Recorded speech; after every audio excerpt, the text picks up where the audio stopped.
아버지, 저를 먼저 버리세요. 민경채가 이렇게 말했을 때 방 안에 있던 모두가 숨을 멈췄습니다. 민두식도 스텔라장도 문태경도 심지어 눈물을 참고 있던 민세리도요.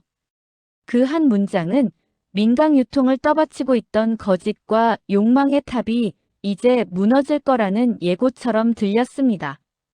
그날 아침부터 공기는 이상하게 무거웠습니다.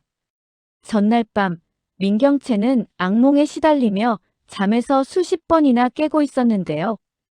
꿈속에서 미소는 늘 같은 자리에서 떨어지고 있었습니다. 민강유통 옥상, 네온사인 불빛 아래 하얀 교복 치마가 허공에서 뒤틀리다가 사라지는 장면이 끝없이 반복됐습니다. 엄마 나 아직 안 떨어졌어.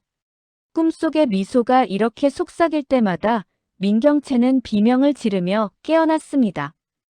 옆방에서 그 소리를 듣고 있던 민세리는 이불을 부여잡고 귀를 막았는데요.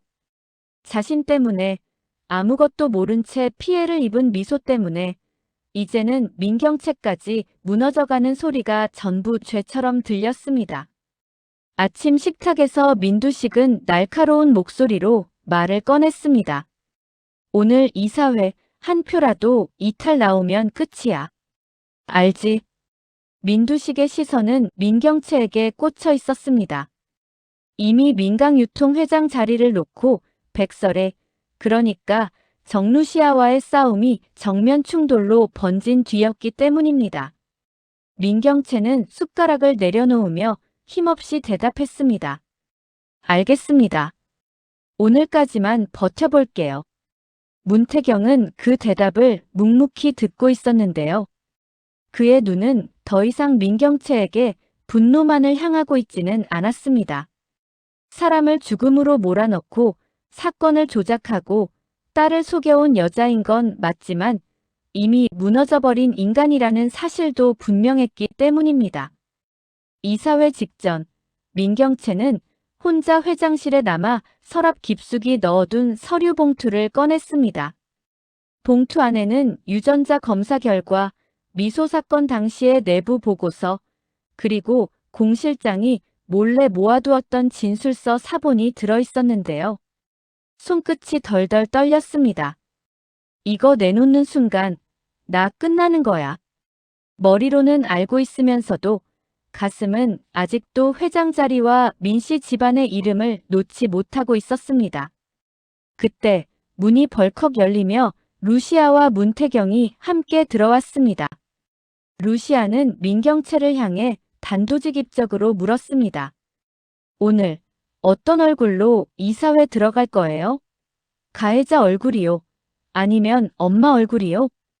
민경채는 비웃으려 했지만 입술이 잘 떨어지지 않았습니다. 난 아직 회장이야. 그 자리를 지키러 들어가는 거고. 태경이 낮은 목소리로 끼어들었습니다. 아니요, 민경채 씨. 오늘은 회장으로 들어가는 게 아니라 피의자로 들어갈지 피해자에게 사과하는 사람으로 들어갈지 선택하는 날입니다. 그 말에 민경채의 눈빛이 잠시 흔들렸습니다. 사과요? 입안에서 맴돌던 단어는 너무 낯설게 느껴졌습니다. 이사회장은 이미 팽팽한 긴장으로 가득 차 있었습니다. 양쪽 이사들은 서로의 눈치를 보느라 물 한 모금 제대로 삼키지 못하고 있었는데요. 한쪽 끝에는 민두식과 민경채, 또 다른 쪽에는 루시아와 문태경, 그리고 중간에는 중립을 지키겠다며 앉아있는 스텔라장이 자리하고 있었습니다. 민두식은 개회 선언도 하기 전에 목소리를 높였습니다. 이번 안건은 간단합니다. 민강유통의 안정을 위해 검증된 현 회장 체제를 유지할지 리스크가 큰 새 얼굴에게 회사를 넘길지 결정하는 거예요. 그 말에 몇몇 이사들이 고개를 끄덕였지만 모두가 마음속으로 떠올리고 있던 단어는 따로 있었습니다. 리스크라는 말 뒤에 숨어 있는 건 살인, 조작, 은폐 같은 단어들이었기 때문입니다. 루시아는 조용히 손을 들었습니다. 발언 기회 주시죠, 회장님. 민두식은 마지못해 허락했습니다. 루시아는 미리 준비해온 자료 파일을 책상 위에 올려놓으며 천천히 말했습니다. 여기에 있는 건 4년 전 백미소 사건 관련 재수사 자료입니다.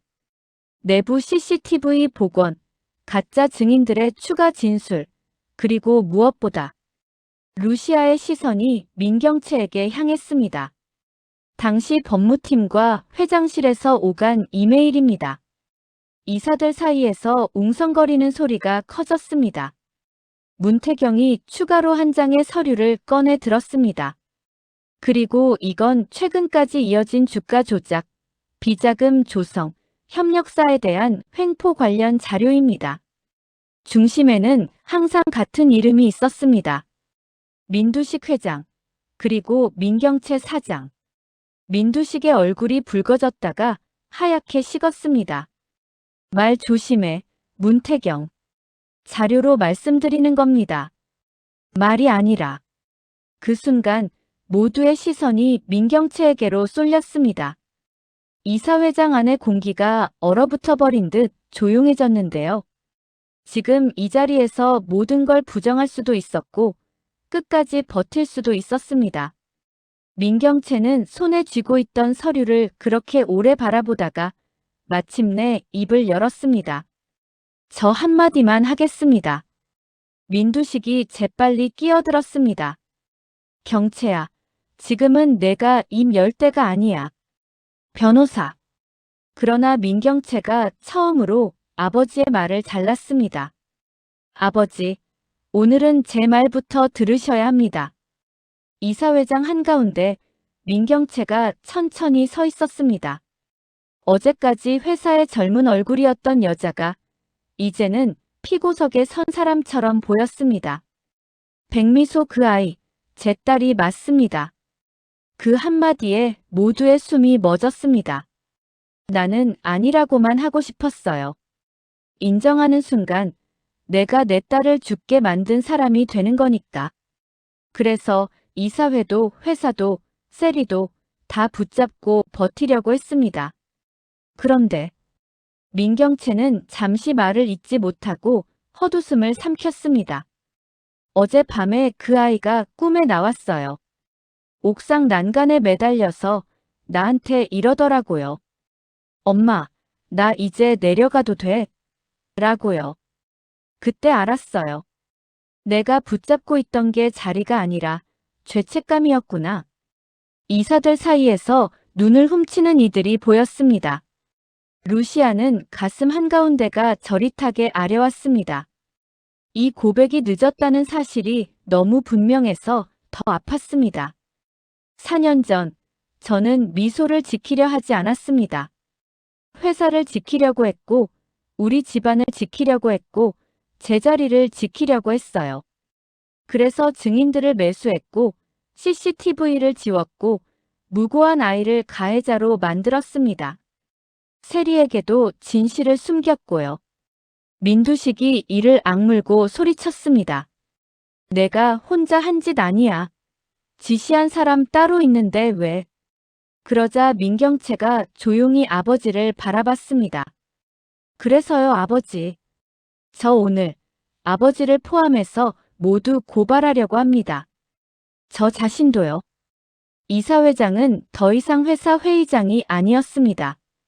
수십 년 쌓인 죄악이 한 사람의 입을 통해 터져나오는 법정 같았습니다. 민강유통 회장 자리 내려놓겠습니다.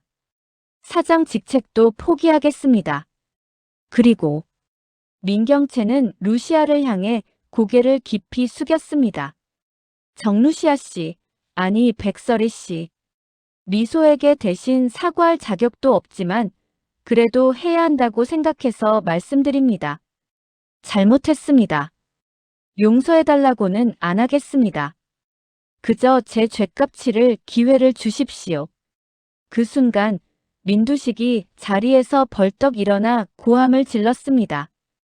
이게 무슨 코미디야? 경채야, 너 미쳤어? 우리 집안을 내 손으로 망치겠다는 거야? 하지만 이미 흐름은 바뀌고 있었습니다. 몇몇 이사는 조용히 의결 요청을 했고 스텔라 장이 입을 열었습니다. 그만하자, 두식 씨. 이 정도면 충분히 들을 만큼 들었네. 더 숨기는 건 이사들에 대한 모욕이야. 이사회 결과는 예상보다 빨리 나왔습니다. 민두식 해임, 민경채 사임 수리, 그리고 임시회장으로 정루시아 선임. 결과가 발표되는 순간 민경채는 의자에 가만히 앉아 손등만 바라보고 있었습니다. 거기에 박힌 미소의 작은 머리핀 흉터가 다시 따끔거리기 시작했습니다. 이사회가 끝난 뒤 검찰의 압수수색과 소환 조사가 이어졌습니다. 민두식의 오래된 비자금 계좌와 차명 재산이 하나둘씩 드러났고 협력사들에 대한 갑질과 리베이트 구조도 속속 밝혀졌습니다. 언론은 연일 재벌가 몰락, 가족 경영의 민낯이라는 제목으로 민강유통 사태를 다뤘습니다. 초반엔 민두식이 이를 부정하며 맞섰습니다. 모함이다, 음해다. 경쟁사가 뒤에서 손을 쓴 거다. 하지만 계좌 추적 결과와 내부 고발자의 증언이 나오자 더 이상 버틸 수 없게 되었습니다. 결정타는 내부 이메일과 비밀 녹취였습니다. 예전 미소 사건을 덮기 위해 경찰과 언론을 움직이기 위해 민두식이 직접 지시를 내렸다는 증거가 나온 것입니다. 검찰 조사실에서 민두식은 처음으로 길게 침묵했습니다. 담당 검사가 물었습니다. 왜 그랬습니까? 한 아이의 죽음까지 이용할 필요가 있었습니까? 민두식은 그제야 힘없이 웃으며 말했습니다. 회사를 지키겠다고 했는데요. 이제 보니까 그냥 제 자존심을 지키고 있었더라고요. 그게 이렇게까지 된 줄은 알고 있었는데도 모른 척 했겠죠. 민두식은 결국 구속 기소됐고 재판은 길어졌습니다. 횡령, 배임, 증거인멸, 교사 혐의까지 줄줄이 붙으면서 언론은 전형적인 추락이라고 표현했습니다. 교도소 수감이 확정되는 날 민두식은 법정에서 마지막으로 뒤를 돌아봤지만 그를 기다려주는 가족은 아무도 없었습니다. 스텔라 장은 방청석 가장 뒤에서 조용히 자리만 지키고 있다가 판결이 내려진 뒤 혼잣말로 중얼거렸습니다. 결국 이렇게 되는 거였네. 두식 씨. 당신이 선택한 결말이지 누구 탓하겠어. 한편 민경채의 행보는 완전히 달라졌습니다. 처음에는 모든 걸 자수하면서도 스스로가 감옥에 갇히게 되는 게 마땅하다고 생각하고 있었는데요. 하지만 검찰과 재판부는 그녀가 사실관계를 자세히 털어놓고 비자금 구조와 은폐 시스템을 낱낱이 밝히는 데 협조했다는 점을 고려했습니다. 여기에 미소 사건 유가족인 루시아가 살아있는 동안 책임을 지게 하고 싶다는 의견서를 낸 것도 영향을 줬습니다. 결국 중형 대신 집행유예와 사회봉사 명령이 내려졌습니다.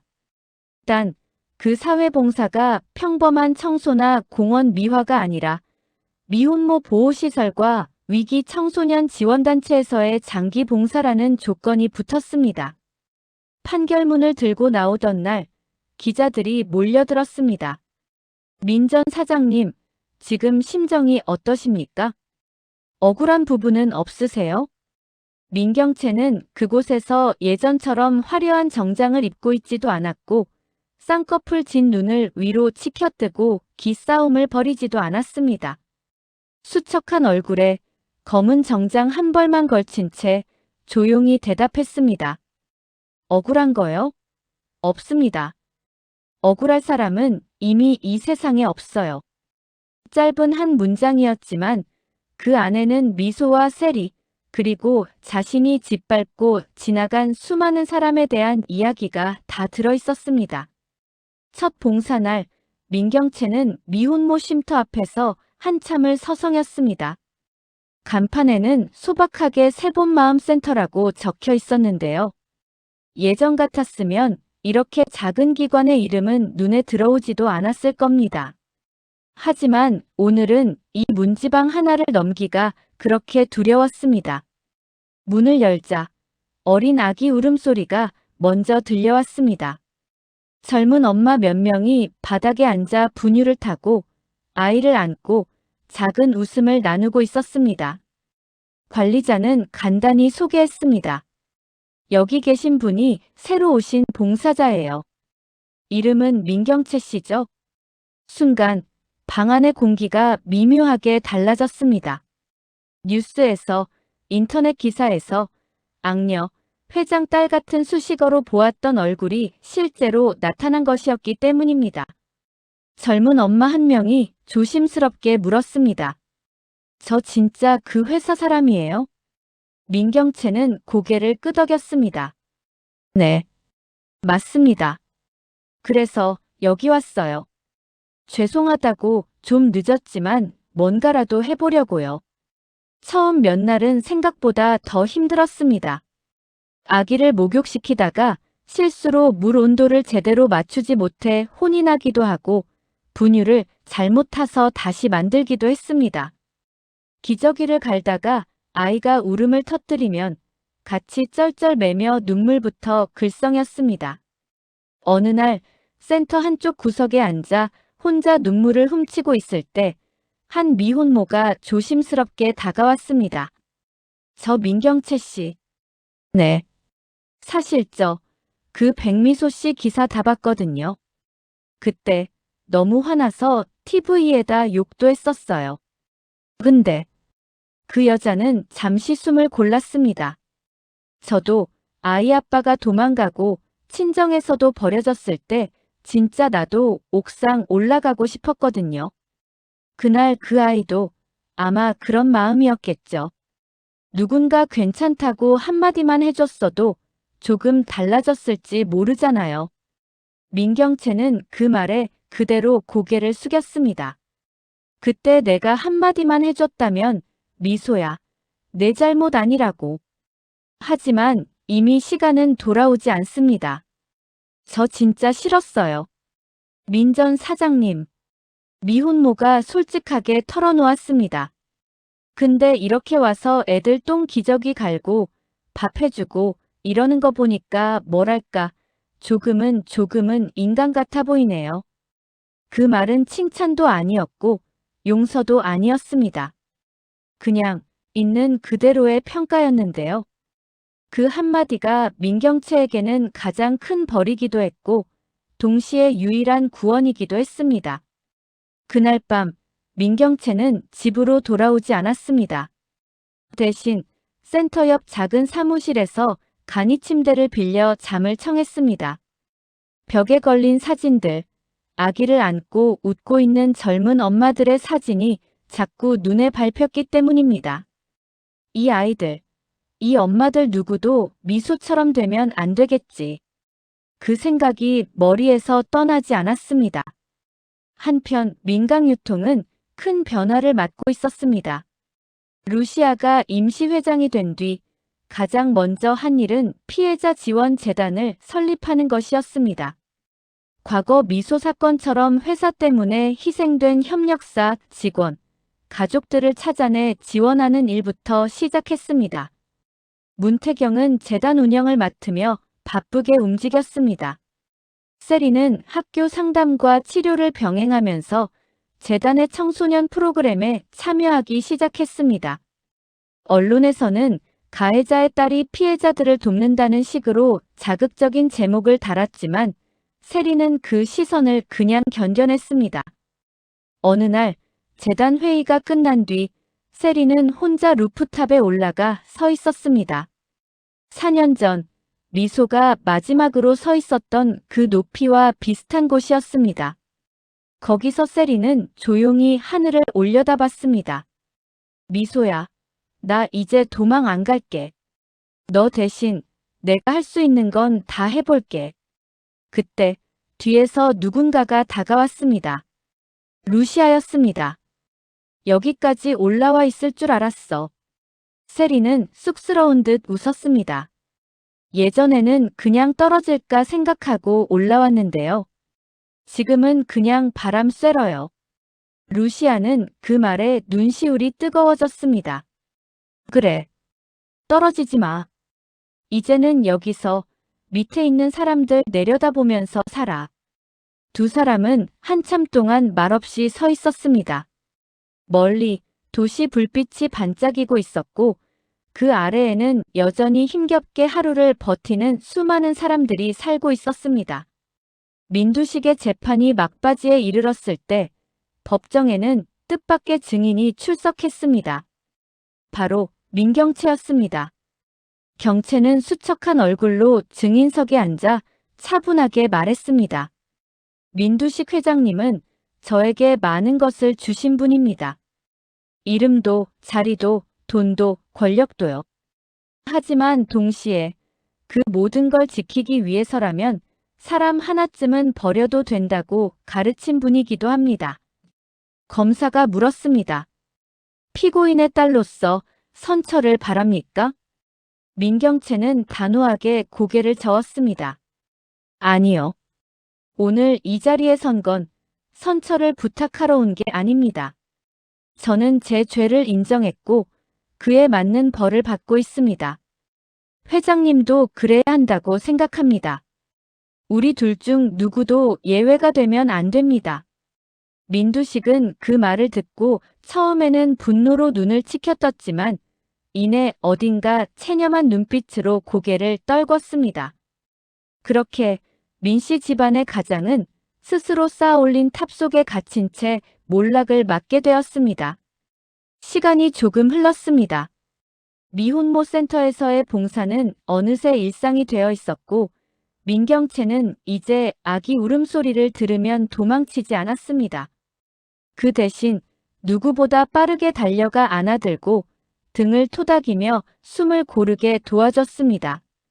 어느 오후 센터에 새로운 엄마 한 명이 들어왔습니다. 19살, 아직 학교도 졸업하지 못한 아이였습니다. 배는 많이 불러 있었고 눈동자에는 겁과 반항이 뒤섞여 있었습니다. 여기 엄마 오라고 해서 온 거예요. 근데 나 엄마 아닌데. 그 아이가 툴툴거리며 말했을 때 민경채의 심장이 조용히 내려앉았습니다. 예전에 나였다면 저 아이를 손가락질했겠지. 책임도 못 지면서 왜 애를 가지냐고 그렇게 말했겠지. 하지만 지금은 달랐습니다. 민경채는 아이 앞에 조용히 앉았습니다. 여기선 엄마라고 불러도 되고 그냥 이름 불러도 돼요. 중요한 건 혼자 아니라고 느끼는 거예요. 그 아이가 어이없다는 듯 손을 내저었습니다. 아줌마가 뭘 알아요? 부잣집에서만 살았을 것 같은데. 그 말은 예전 같았으면 자존심을 건드렸을 겁니다. 하지만 지금은 민경채가 웃으면서 대답했습니다. 그래, 나 예전에 좀 잘난 줄 알면서 살았어요. 근데 그 잘난 줄 알던 인생이 사람 하나 죽게 만들었고 결국 나도 다 잃었어요. 그래서 여기까지 온 거고요. 아이의 표정이 잠시 굳어졌습니다. 사람 죽겠어요? 응. 다시 돌려놓을 수 없는 일을 했었더라고요. 그래서 지금이라도 누가 떨어지기 전에 손 한 번 더 잡으려고 여기 있는 거예요. 그 대답은 미사여구도 없었고 감동적인 대사도 아니었습니다. 하지만 그 솔직함이 불안과 분노로 가득 차 있던 19살 아이의 마음을 조금 움직였습니다. 그럼 저도 떨어지기 전에 잡아줄 거예요? 그 질문에 민경채는 눈을 마주보며 대답했습니다. 그래. 난 지금 그 일하려고 살아있는 거야. 어느 날 저녁 센터 앞 벤치에 낯익은 차가 서는 날이 있었습니다. 문태경이었습니다. 태경은 퇴근길에 일부러 우회해 이곳을 찾고 있었습니다. 봉사 잘하고 있습니까? 민경채 씨. 태경이 반쯤은 농담처럼 말하자 민경채는 쑥스럽게 웃었습니다. 네. 기저귀 갈기, 분유 타기, 장난감 치우기 지금 제 직급은 막내 봉사자입니다. 잠시 침묵이 흘렀습니다. 태경은 진지한 얼굴로 말을 이었습니다. 오늘 재단 회의에서 세리가 그러더군요. 언니 요즘 뭐 하냐고 물어보길래 여기서 애들 보고 있다고 말했더니 민경채의 눈빛이 조금 흔들렸습니다. 세리가 뭐라고 하던가요? 그냥 한마디 하더군요.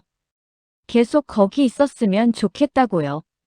그 말은 원망도 용서도 아니었습니다. 그냥 같이 살 수는 없지만 그래도 누군가를 위해 무언가를 하고 있는 언니로 남기를 바라는 마음이었습니다. 민경채는 그 말을 듣고 한참 동안 아무 말도 하지 못했습니다. 그러다 작게 중얼거렸습니다. 고맙네요. 그 애가 그렇게라도 말해줘서. 태경은 고개를 끄덕였습니다. 당신이 어떤 엄마였는지는 세리가 평생 기억하겠죠. 하지만 어떤 사람이 될지는 앞으로 어떻게 사느냐에 달렸습니다. 그 부분은 아직 끝난 게 아니니까요. 마지막 장면은 의외로 조용하게 흘러갔습니다. 민경채는 어느 날 미혼모 센터에서 퇴근하듯 나와 버스를 탔습니다. 이제는 회사 전용 차량도 기사도 비서도 없습니다. 손에는 장난감 하나, 오늘 아이들이 갖고 놀다 망가진 곰 인형이 들려 있었습니다. 버스 창밖으로 한때 자신의 이름을 걸었던 민강유통 본사 건물이 보였습니다. 이제 그곳 간판 아래에는 작은 문구가 추가되어 있었습니다. 피해자와 함께 회복을 선택하는 기업. 그 문장을 읽는 순간 민경채는 처음으로 마음속에서 이런 생각을 했습니다. 그래, 이 정도면 아주 조금은 미소가 덜 서럽겠지. 멀리 하늘은 서서히 어두워지고 있었고 도시는 여전히 바쁘게 돌아가고 있었습니다. 어딘가에서는 또 다른 누군가가 옥상 난간 끝에 서 있을지도 모릅니다. 하지만 적어도 이제 떨어지기 전에 손을 뻗어줄 사람이 한 명은 더 생겼습니다. 그 사람이 바로 한때 악녀였던 엄마 민경채라는 사실이 아이러니하면서도 어쩌면 이 드라마가 선택할 수 있는 가장 가혹한 벌이자 마지막 구원일지도 몰랐습니다. 드라마 리뷰 탐정의 다음 추리도 놓치지 마세요. 더 흥미진진한 리뷰를 위해 구독, 좋아요 부탁드려요. 감사합니다.